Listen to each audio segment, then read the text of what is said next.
Military rapists and child molesters are falling through the cracks, not appearing on sex offender registries created to help keep your family safe.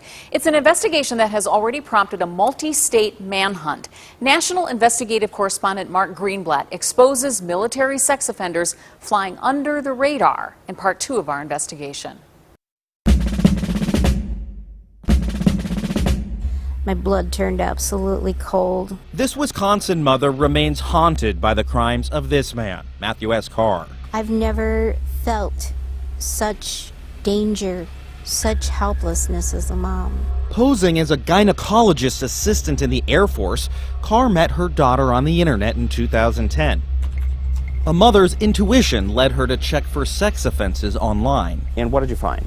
Nothing. Nothing at all. But turns out Carr was hiding a heinous secret. In 2003, the Air Force kicked Carr out for the indecent assault of 7 women, sentenced to 7 years for conning them into fake exams, using his fingers and medical instruments to probe their private places. It was devastating. She later found out he was doing the same to her daughter. Carr is now in a Wisconsin psychiatric facility for violent sex offenders. Had he been registered as a sex offender, you would have found that out before he ever moved out here. Yes, it didn't have to happen the way it did. But in an unprecedented review of military sex offenders, the Scripps National Investigative Team reviewed over 1,300 cases, running the names of convicted sex offenders through registries across all 50 states. We found 242 not publicly registered. That's about 1 in 5 off the radar, able to disappear into communities across the nation.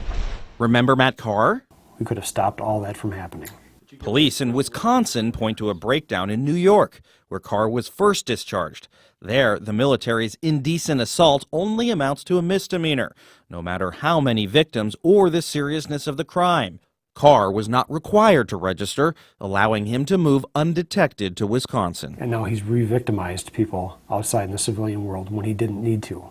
And in neighborhoods across America, we found families put at risk, with states failing to match up military crimes to their civilian equivalents. And with all 50 states having different rules for registration, can sometimes lead to mass confusion.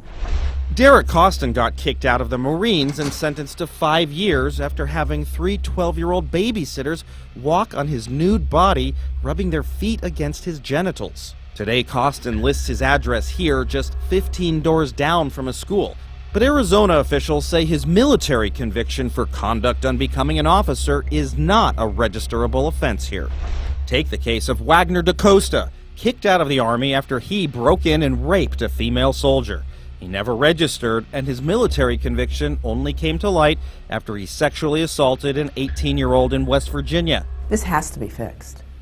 This is a gaping loophole. We shared our findings with Congresswoman Jackie Speer of the House Armed Services Committee. It's a damnation of the military justice system, and it's a damnation of the military in their responsibility in protecting civil society, because in fact they are not. The Pentagon declined an on-camera interview, but a senior defense official says if Congress required it, the DoD could register an offender initially, but the onus would remain on offenders to re-register as they move from state to state. And he concluded it would have no practical effect upon the problem. But that mom from Wisconsin is not convinced. I would ask him if he has a daughter and how he would feel if this had happened to his own daughter. Congresswoman Jackie Speer calls the Pentagon stance outrageous and says she plans to introduce legislation that would require the Department of Defense to create its own sex offender registry, and she's also asking the DoD's Inspector General to investigate. On Capitol Hill, I'm Mark Greenblatt for the Scripps National Bureau.